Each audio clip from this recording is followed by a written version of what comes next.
Hello everyone, welcome to success with Rai Academy. 24 जनवरी 2024 के दैनिक जागरण के राष्ट्रीय संस्करण को आज के इस वीडियो में हम डिस्कस करेंगे। तो चलिए वीडियो को स्टार्ट करते हैं। और सबसे पहली जो न्यूज़ है कि अयोध्या में आस्था का सागर। देखिए, पहले ही दिन लगभग 5 लाख से अधिक दर्शनार्थी वहां पर पहुंच गए हैं रामलला की नगरी, और अयोध्या की सीमा को सील करना पड़ा है। प्रबंधन के लिए मुख्यमंत्री योगी आदित्यनाथ को खुद पहुंचना पड़ा अयोध्या। प्रधानमंत्री, सीएम और ट्रस्ट की अपील के बावजूद जो दर्शनार्थी हैं, श्रद्धालु हैं, वो लगातार बड़ी संख्या में अयोध्या पहुंच रहे हैं, मंदिर पहुंच रहे हैं। तो जो नया मंदिर बना है उसको लेकर जितनी भी तैयारियां थी, प्रबंधन था, अपील थी, सब कुछ धता बताते हुए जितने भी श्रद्धालु हैं वो बड़ी से बड़ी संख्या में पहुंच रहे हैं।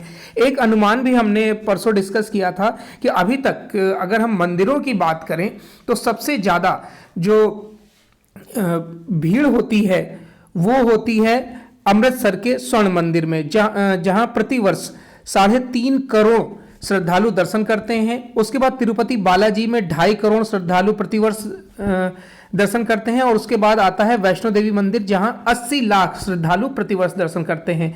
लेकिन यहां पहले ही दिन 5 लाख श्रद्धालु पहुंच गए, और यही आंकड़ा लगभग रोज रहने वाला है।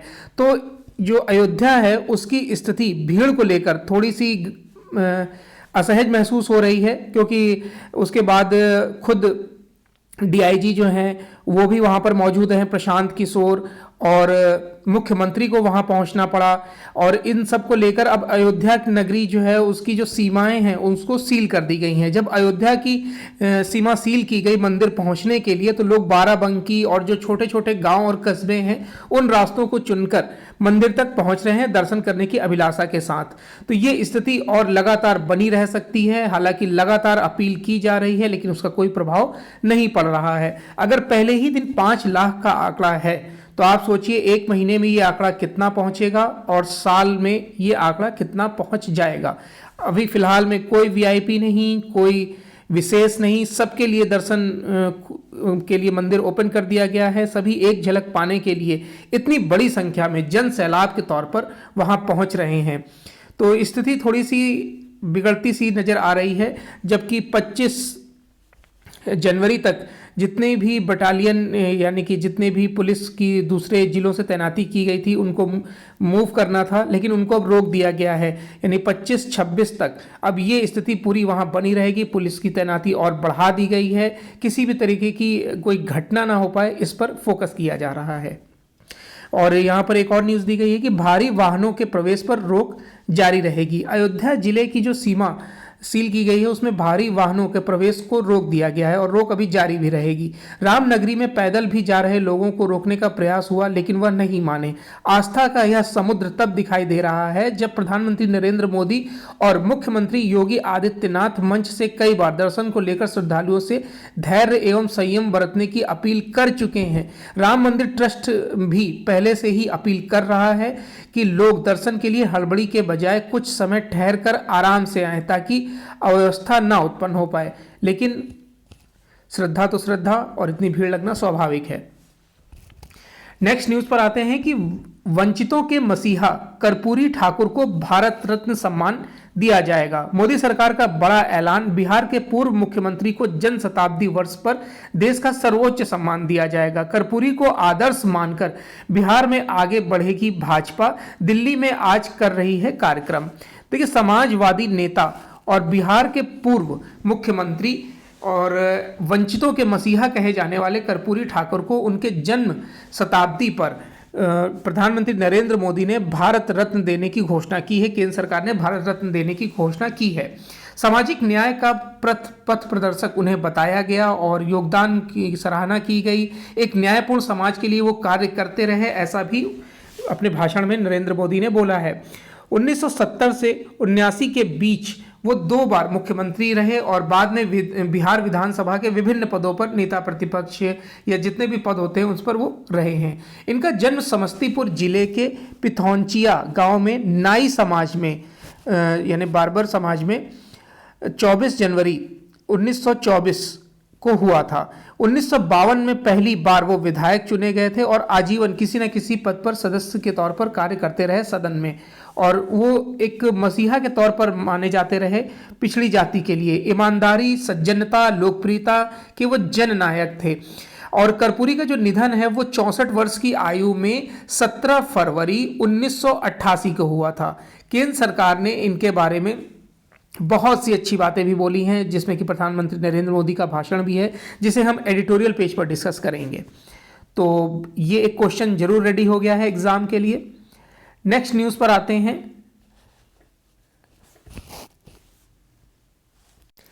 नेक्स्ट न्यूज़ है कि असम में राहुल के विरुद्ध भीड़ को भड़काने का केस।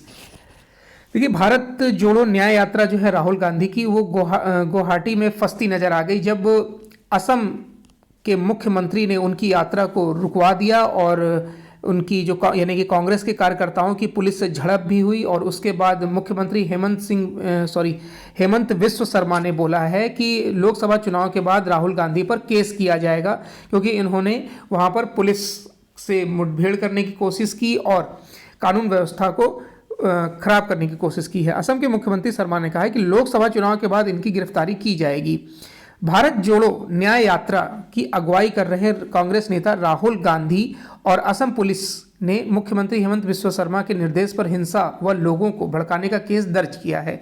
यह केस यात्रा को गुवाहाटी में प्रवेश से रोके जाने के बाद कांग्रेस कार्यकर्ताओं द्वारा बैरिकेडिंग तोड़ने और पुलिस कर्मियों से झड़प को लेकर हुई है। राहुल गांधी ने कहा कि सरकार की कार्रवाई से नहीं डरते, मुख्यमंत्री डरे हुए हैं। शर्मा ने कांग्रेस के प्रदर्शन को नक्सली तौर तरीके वाला बताते हुए बोला कि राहुल को लोकसभा चुनाव के बाद गिरफ्तार किया जाएगा।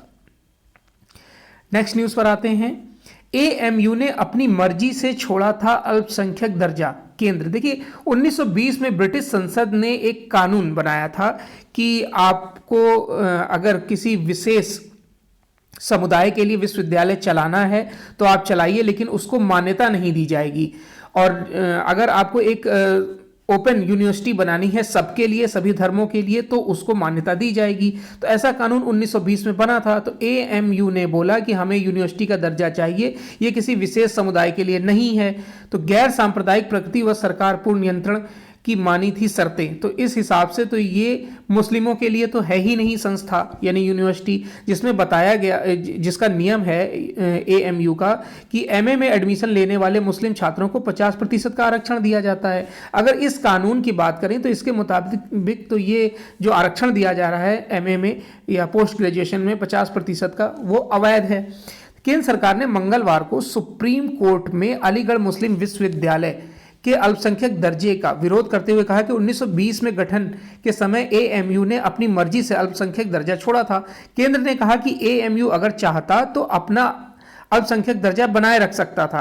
इंपीरियल एक्ट नाम दिया गया था इसको। ब्रिटिश संसद का यह कानून था कि तहत शर्तें स्वीकार करके कानून के जरिए अलीगढ़ मुस्लिम विश्वविद्यालय ना बनता। केंद्र सरकार की ओर से पक्ष रखते हुए सॉलिसिटर जनरल तुषार मेहता ने कहा कि बहुत से संस्थानों ने ऐसा किया था और अपना अल्पसंख्यक दर्जा बरकरार रखा था, जैसा कि दिल्ली का सेंट स्टीफन कॉलेज या फिर जामिया मिलिया इस्लामिया। तो इस हिसाब से तो एएमयू को एक समुदाय विशेष का विश्वविद्यालय नहीं माना जा सकता है। एएमयू व अन्य याचिकाकर्ताओं ने इलाहाबाद हाईकोर्ट के 2006 के फैसले को सुप्रीम कोर्ट में चुनौती दी, जिसमें हाईकोर्ट ने शीर्ष अदालत के अजीज बाशा फैसले पर भरोसा करते हुए कहा था कि एएमयू अल्पसंख्यक संस्था नहीं है और पोस्ट ग्रेजुएट में मुस्लिम छात्रों के लिए लागू 50% आरक्षण रद्द कर दिया जाए। तो इसी पर बहस चल रही है और रिजल्ट इसमें बहुत जल्द आने वाला है। चीता शावकों से कूनो गुलजार, 3 और का जन्म। देखिए, चीता प्रोजेक्ट को बड़ी कामयाबी मिली है और 10 माह में दूसरी बार ज्वाला चीता ने 3 शावकों को जन्म दिया है और आशा जो चीता है उसने भी जन्म दिया है। देश में 17 सितंबर 2022 को शुरू किए गए चीता प्रोजेक्ट को बड़ी कामयाबी मिली है। भारत की धरती पर चीतों की वंशवृद्धि से परियोजना से जुड़े विशेषज्ञ जो हैं वो उत्साहित हैं। नामीबिया से लाए गए चीता ज्वाला ने पिछले 10 माह में दूसरी बार शावकों को जन्म दिया है। इस बार ज्वाला ने 3 शावकों को जन्म दिया है।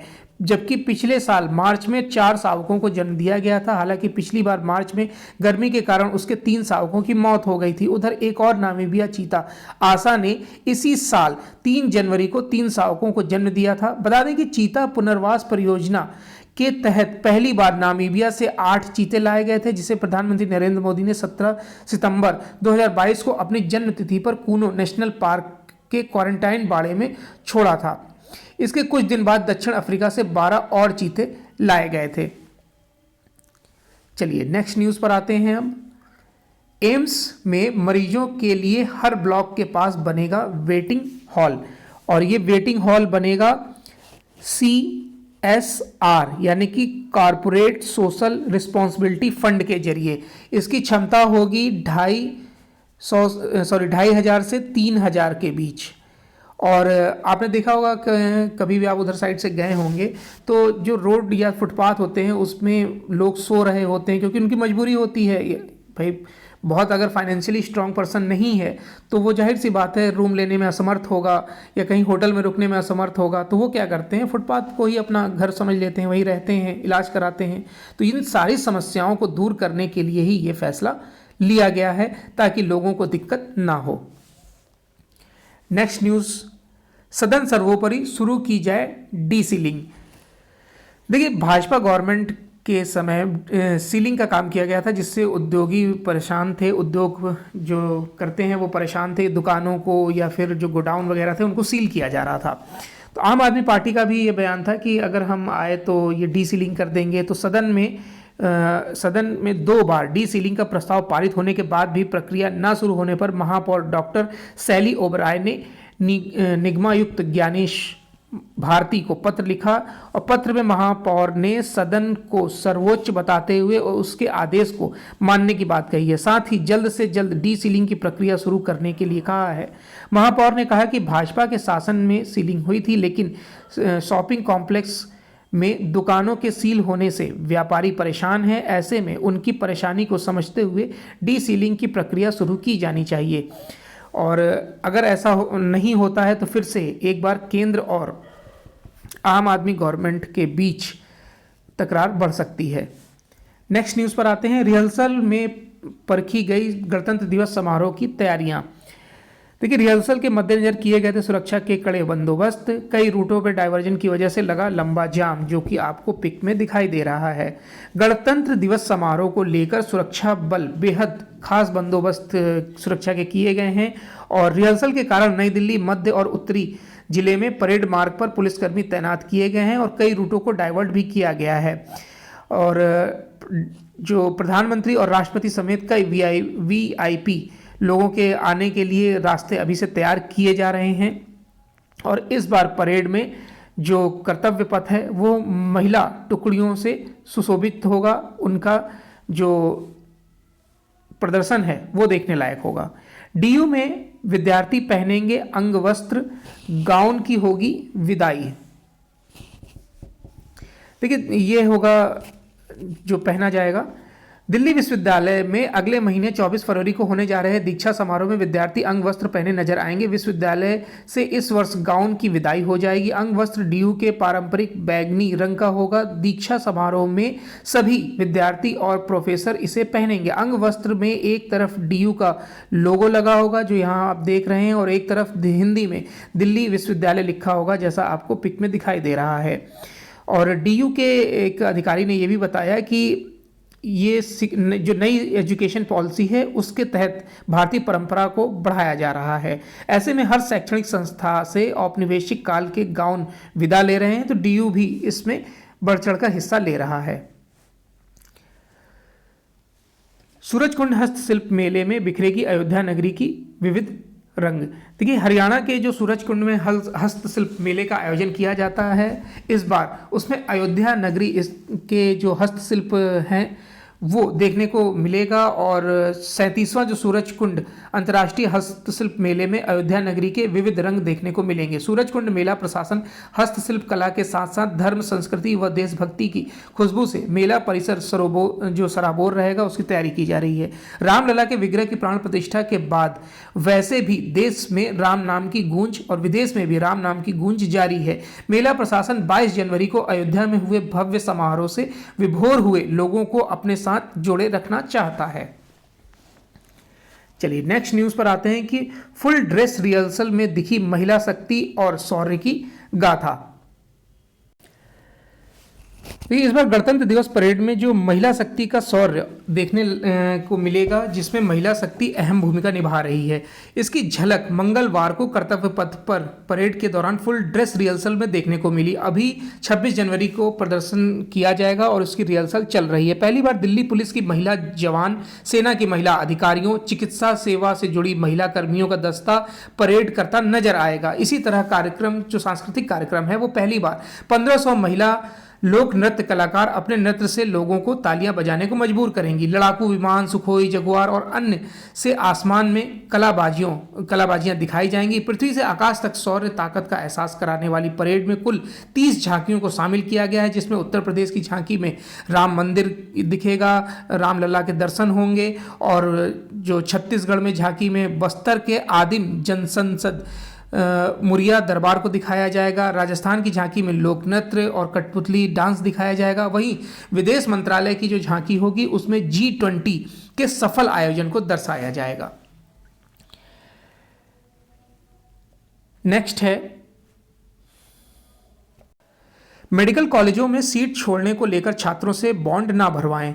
देखिए NMC यानी कि नेशनल मेडिकल कमेटी, राष्ट्रीय चिकित्सा आयोग ने जो मेडिकल कॉलेजों में पढ़ाई कर रहे विद्यार्थियों की मानसिक स्वास्थ्य संबंधी चिंताओं को दूर करने में मदद करने का फैसला किया है, जिसमें एक सरकार ने अपील की है कि जो बॉन्ड भराया जाता है, यानी कि अगर आप पढ़ाई को बीच में छोड़ते हैं तो आपको हर्जाना देना होगा, पेनाल्टी देनी होगी, उसको बॉन्ड को ना भराया जाए। इसमें होता क्या था कि एक तो पहले सीटें बहुत कम होती थी तो बॉन्ड भरवा लिया जाता था, अगर आप पढ़ाई बीच में छोड़ते हैं तो आपको पेनाल्टी देनी पड़ती थी। उसमें होता क्या था कि जो आर्थिक रूप से कमज़ोर होते थे तो वो बोझ सहन नहीं कर पाते थे, तो होता क्या था कि वो बच्चों पर दबाव आता था तो वो या तो सुसाइड कर लेते थे या फिर मजबूर होते थे पैसे देने के लिए, पैसे घर वाले कहीं से भी दें, ये उनकी मजबूरी हो जाती थी। इसी को लेकर अब कहा जा रहा है कि बॉन्ड ना भरवाया जाए। इसका कारण एक ये बताया जा रहा है कि इधर मेडिकल जो कॉलेजेस हैं उनकी संख्या बढ़ी है, फिर सीटों की संख्या बढ़ी है, अब हो क्या रहा है कि सीटें खाली रह जा रही हैं, तो इसलिए भी ये प्रयास किए जा रहे हैं ताकि बच्चों पर यानी मेडिकल स्टूडेंट्स पर या फिर उनके गार्जियन पर दबाव ना पड़े। नेक्स्ट न्यूज़ है, अगले 5 वर्षों में भारत में होगी दुनिया की सबसे आधुनिक न्याय प्रणाली। तो ये केंद्रीय गृह एवं सहकारिता मंत्री अमित शाह ने मंगलवार को कहा कि अगले 5 वर्षों में देश की आपराधिक न्याय प्रणाली दुनिया में सबसे आधुनिक होगी। अपराधियों का डाटा ऑनलाइन कर आर्टिफिशियल इंटेलिजेंस की मदद से उनको पकड़ा जा सकेगा। शाह ने कहा कि पुलिस को अपराधियों से 2 कदम नहीं बल्कि 2 पीढ़ी आगे रहना होगा। गुजरात के कानून मंत्री ऋषिकेश पटेल ने कहा कि विज्ञान एवं तकनीक एक दूसरे के पूरक बनेंगे तो देश अधिक सुरक्षित होगा। गांधीनगर स्थित राष्ट्रीय फॉरेंसिक विज्ञान विश्वविद्यालय यानी कि NFSU में पर सेमिनार का आयोजन हो रहा था। उसमें शाह ने बोला कि प्रधानमंत्री नरेंद्र मोदी सरकार ने 10 वर्षों में हर क्षेत्र में यानी विविध क्षेत्रों में 50 से अधिक परिवर्तन किए हैं। केंद्र सरकार ने अंग्रेजों के ज़माने के 150 से अधिक आपराधिक कानूनों को बदला है, न्याय प्रणाली को मजबूत किया है और इसके नए 9 कैंपस खोले जा रहे हैं। गांधीनगर स्थित जो राष्ट्रीय फॉरेंसिक विज्ञान विश्वविद्यालय है और एक कैंपस युगांडा में भी खोला जाएगा। तो ये एक परिवर्तन देखने को मिल रहा है समाज में। संसद भवन में सुरक्षा के लिए CISF की 140 टुकड़ियों की गई है तैनाती। 13 दिसंबर को जिस तरीके से 6 उपद्रवियों द्वारा संसद में फॉग स्मोक का इस्तेमाल किया गया था, कलर स्मोक का इस्तेमाल किया गया था और सुरक्षा को धता बताते हुए वो अंदर चले गए थे, तो इसको लेकर अब संसद काफ़ी एक्टिव हो गई है और बोला गया है कि जो बजट सत्र शुरू होने वाला है 31 जनवरी से, उसके दौरान आगंतुकों को अनेक जांचों का, यानी कि कई स्तर पर उनकी जांच होगी, तभी वो अंदर जा पाएंगे। पिछले महीने संसद की सुरक्षा में चूक के चलते जो सुरक्षा व्यवस्था है वो और चाक चौबंद कर दी गई है। इसमें 140 कर्मियों को नया संसद और पुराना वाला संसद दोनों उनके जिम्मे सौंप दिया गया है और पूरी व्यवस्था इसमें सुरक्षित कर दी गई है। नेक्स्ट न्यूज़ है, पुरस्कृत 19 बच्चों से पीएम ने की विविध मुद्दों पर चर्चा।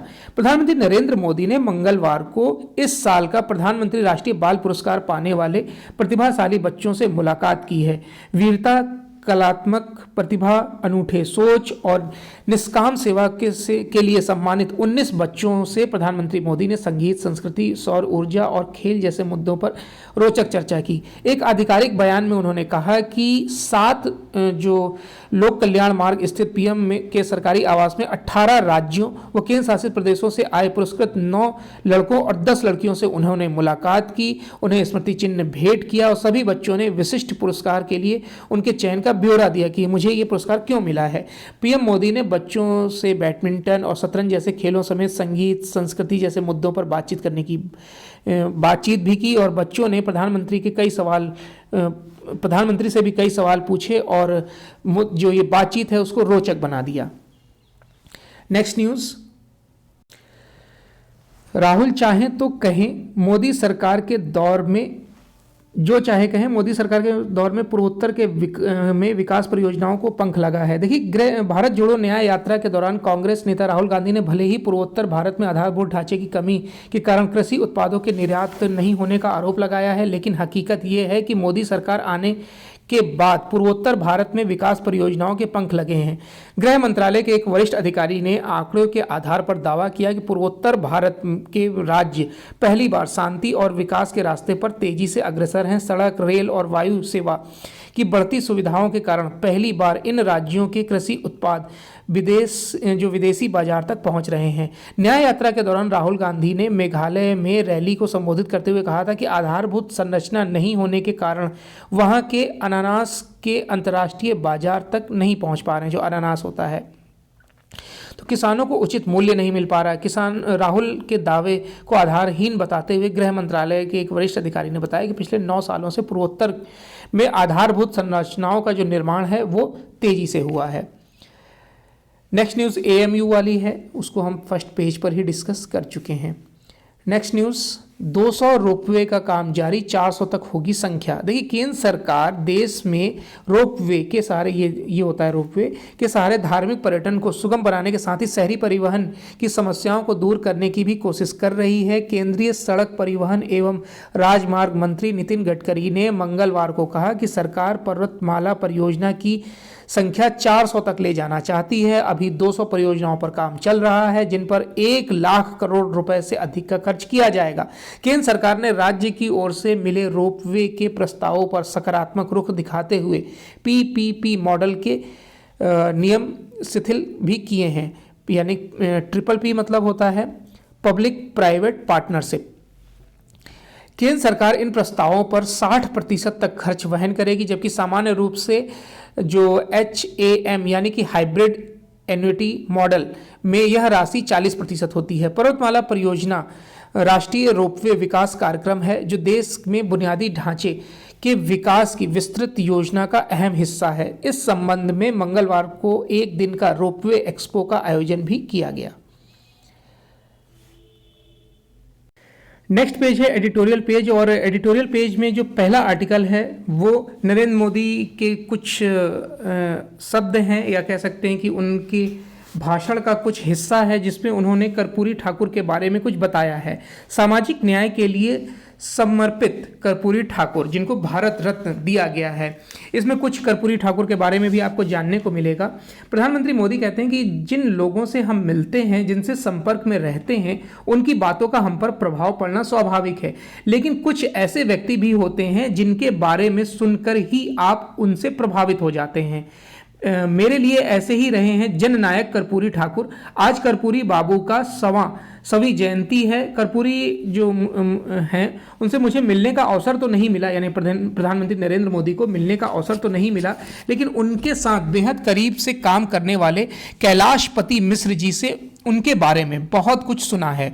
सामाजिक न्याय के लिए कर्पूरी बाबू ने जो प्रयास किए उनसे करोड़ों लोगों के जीवन में बहुत बड़ा बदलाव आया है। जननायक कर्पूरी ठाकुर जी का पूरा जो जीवन है वो सादगी और सामाजिक न्याय के लिए समर्पित रहा। वह सरल जीवन शैली के लिए जाने जाते थे।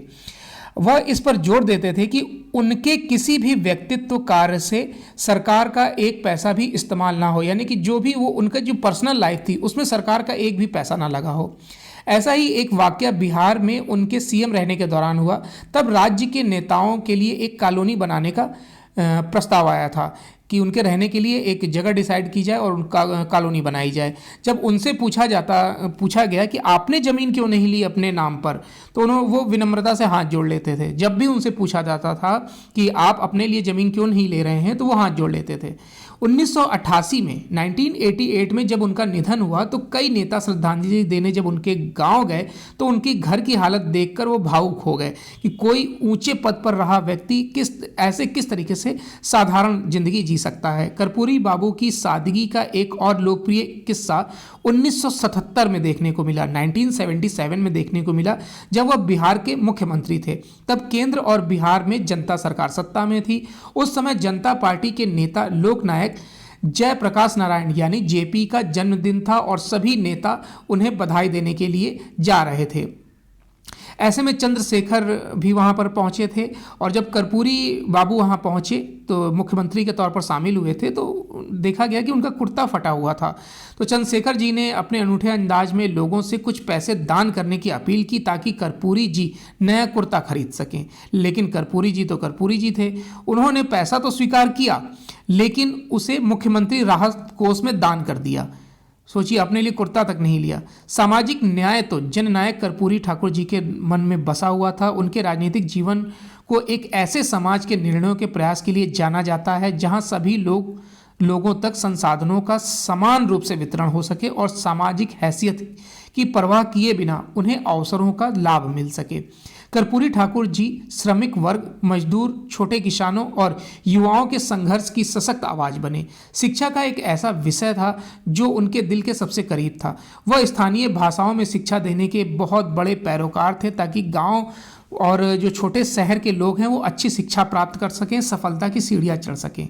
लोकतंत्र के लिए उनका समर्पण भाव भारत छोड़ो आंदोलन के दौरान ही दिख गया था, जिसमें उन्होंने अपने आप को झोंक दिया था। उन्होंने जबरन थोपे गए आपातकाल का भी पुरजोर विरोध किया। हमारी सरकार निरंतर जननायक कर्पूरी ठाकुर जी से प्रेरणा लेते हुए कार्य कर रही है। यह हमारी नीतियां और योजनाओं में भी दिखाई देगा, जिससे देश भर में सकारात्मक बदलाव आया है। भारतीय राजनीति की सबसे बड़ी त्रासदी यह रही है कि कर्पूरी जी जैसे कुछ नेताओं को छोड़कर सामाजिक न्याय की बात बस एक राजनीतिक नारा बनकर रह गया है। आज हम इसके लिए प्रयास कर रहे हैं। प्रत्येक योजना का लाभ 100% लाभार्थियों को मिले। हमारे प्रयास सामाजिक न्याय के प्रति सरकार के संकल्प को दिखाते हैं। पिछड़े वर्ग से ताल्लुक रखने के नाते मुझे यानी प्रधानमंत्री नरेंद्र मोदी को कर्पूरी ठाकुर जी के जीवन से बहुत कुछ सीखने को मिला है। आज भले ही वह हमारे बीच नहीं है, लेकिन जन कल्याण के अपने कार्यों की वजह से करोड़ों देशवासियों के दिल और दिमाग में जीवित हैं। वह एक सच्चे जननायक हैं। नेक्स्ट आर्टिकल है, ऐतिहासिक भूल कर बैठी है कांग्रेस। कांग्रेस ने प्राण जो प्रतिष्ठा समारोह से दूर रहने का जो विकल्प चुना है वह उसके लिए आत्मघाती सिद्ध हो सकता है। इसी पर आर्टिकल लिखा गया है लोकतांत्रिक विषयों के विशेषज्ञ एवं वरिष्ठ स्तंभकार ए सूर्य प्रकाश द्वारा। वो बताते हैं कि पूरा देश इस समय जब राममय है, अयोध्या में राम जन्म स्थान पर जो मंदिर बन रहा है उसमें भगवान का जो बाल स्वरूप देखने को मिल रहा है और सभी लोग उसका आनंद ले रहे हैं, उसमें जो कांग्रेस ने बायकॉट किया है वो उसके लिए आत्मघाती सिद्ध हो सकता है। 22 जनवरी की तारीख भारत के आत्मा का, उसकी नियति से साक्षात्कार सरीखा अवसर था, जिसे सदियों तक दबाया कुचला जाता रहा और जिसे अंततः अपनी आवाज मिल गई। इसके बावजूद कांग्रेस इसका महत्व नहीं समझ पाई। वह तब जब कई चुनावों से उसको निरंतर हार मिल रही है तो भी वो सबक सीख नहीं पा रही है। स्वतंत्रता के बाद यानी 1947 के बाद गुजरात में सोमनाथ मंदिर के पुनर्निर्माण में नेहरू ने तमाम अवरोध उत्पन्न किए। उसके उद्घाटन समारोह में शामिल होने जा रहे राष्ट्रपति डॉक्टर राजेंद्र प्रसाद को उन्होंने सेक्युलर परंपराओं की दुहाई देकर रोकने का हर संभव जतन किया, लेकिन वह उसमें शामिल हुए, यानी कि डॉक्टर राजेंद्र प्रसाद उसमें शामिल हुए। सरदार पटेल ने तमाम चुनौतियों को धता बताते हुए सोमनाथ के पुनर्निर्माण को सुनिश्चित किया, जिसे इस्लामिक जो आक्रमणकारी थे कई बार ध्वस्त किया था। सोमनाथ मंदिर प्रकरण ने कांग्रेस की छद्म पंथ निरपेक्षता की बुनियाद रखी। इस नीति से असहज नेताओं को महसूस हुआ कि नेहरू को जनसभाओं का कोई अनुमान नहीं है। हालांकि मंदिर पुनर्निर्माण के बीच ही सरदार पटेल का निधन हो गया। उनके निधन के बाद हिंदू भावनाओं के प्रति नेहरू का रवैया और कठोर होता चला गया। अप्रैल 1951 में एक कैबिनेट बैठक में नेहरू ने के.एम. मुंशी को फटकार लगाते हुए कहा कि सोमनाथ मंदिर पुनर्निर्माण के आपके प्रयास मुझे पसंद नहीं है, यह हिंदू पुनरुत्थान है। मुंशी ने एक पत्र के माध्यम से नेहरू की आलोचना का उत्तर दिया। उन्होंने लिखा, मैं आपको आश्वस्त करना चाहता हूं कि आज मैं भारत की सामूहिक चेतना उन तमाम चीज़ों की तुलना में अधिक प्रसन्न है जो चीज़ें हमने या फिर कहीं खो दी थी उसका पुनर्निर्माण किया जा रहा है, जैसे कि सोमनाथ मंदिर। यह दुर्भाग्यपूर्ण है कि कांग्रेस दशकों तक हिंदू के विरोध में उसी जाल में उलझी रही है। यह एक मौका था राहुल गांधी के लिए, कांग्रेस पार्टी के लिए, कि वो इसमें हिस्सा लेकर लोगों की जन भावनाओं को ठेस ना पहुंचाए। इससे हुआ क्या है कि उन्होंने एक तरीके से आत्मघाती हमला कर लिया है अपने ही ऊपर। चलिए नेक्स्ट पेज पर आते हैं, जो होगा बिजनेस पेज। बिजनेस पेज में पहली न्यूज़ है शेयर मार्केट से, जो कल 1000 अंक और गिर गया। इससे पहले भी 2000 और फिर 500 और अब 1000 अंक गिर गया है। इस न्यूज़ को स्किप करेंगे। अगले वित्त वर्ष में $5 ट्रिलियन हो जाएगी आर्थिकी। देखिए, पेट्रोलियम मंत्री जो हरदीप सिंह पुरी हैं, वो अगले वर्ष यानी जो वित्त वर्ष है 24-25 के अंत तक भारतीय अर्थव्यवस्था $5 ट्रिलियन की हो जाएगी। उन्होंने कहा कि इस दशक के अंत तक यह दोगुनी यानी कि $10 ट्रिलियन हो जाएगी। वर्तमान में भारतीय अर्थव्यवस्था के लगभग $3.7 ट्रिलियन होने का अनुमान लगाया गया है। सोना चांदी के सिक्कों पर आयात शुल्क बढ़कर 15% हो गया है। सरकार ने 5% कृषि अवसंरचना विकास उपकर लगाकर सोने और चांदी के जो पिन, हुक जैसे उत्पादों तथा सिक्कों पर आयात शुल्क बढ़ाकर 15% कर दिया है। केंद्रीय अप्रत्यक्ष कर और सीमा शुल्क बोर्ड ने एक अधिसूचना में कहा कि कीमती धातुओं वाले प्रयुक्त उत्प्रेरकों पर भी आयात शुल्क बढ़ाया गया है।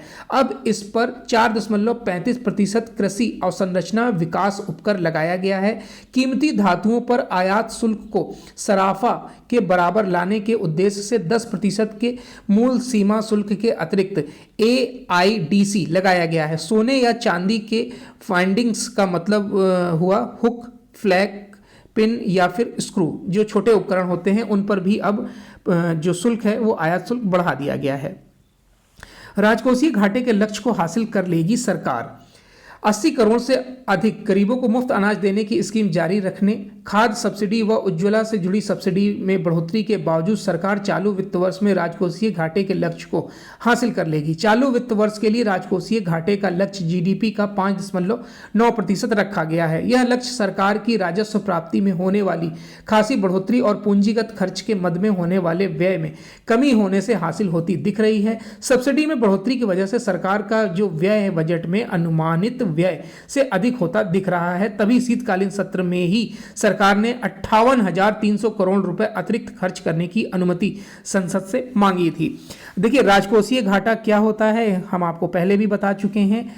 इनकम और एक्सपेंडिचर यानी भारत सरकार की इनकम और भारत सरकार के खर्च के जो बीच अंतर होता है उसको राजकोषीय घाटा कहते हैं। यानी कि जब खर्च ज़्यादा होता है, इनकम कम होती है, तो राजकोषीय घाटा बोला जाता है।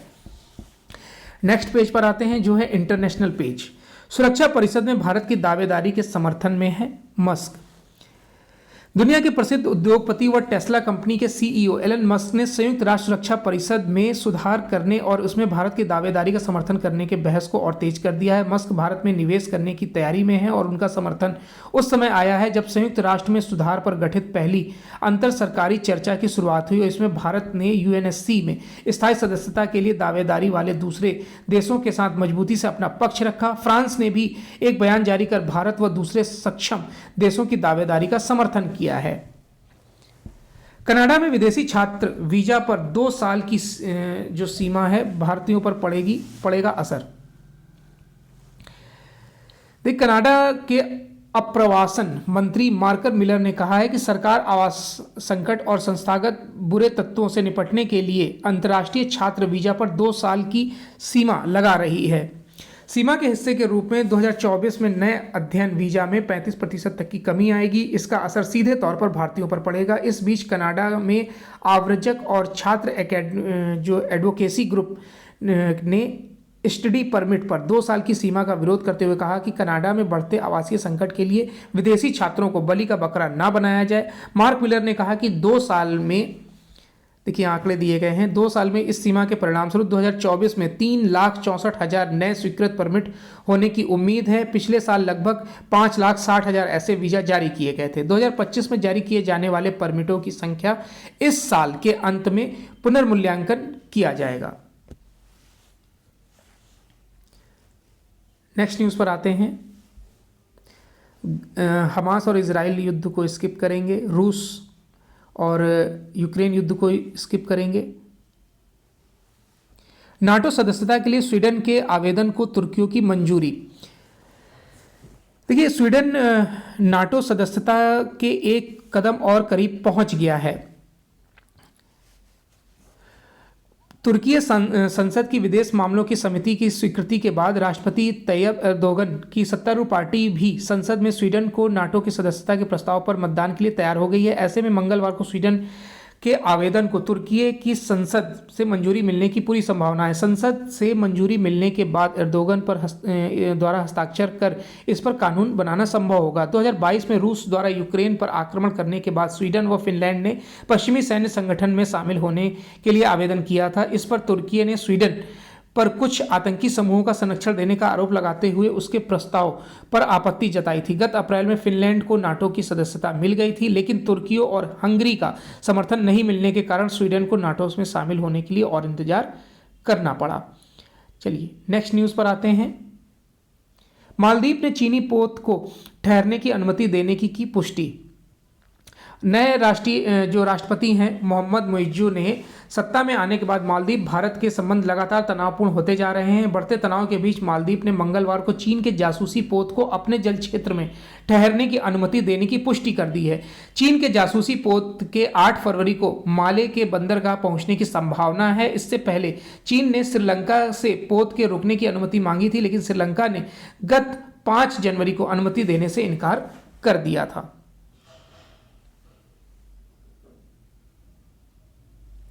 चलिए, तो ये आज का यानी 24 जनवरी 2024 का दैनिक जागरण का राष्ट्रीय संस्करण था। आई होप आपको वीडियो अच्छा लगा होगा। अगर वीडियो अच्छा लगा हो तो लाइक और शेयर कर दीजिएगा। वीडियो देखने के लिए धन्यवाद।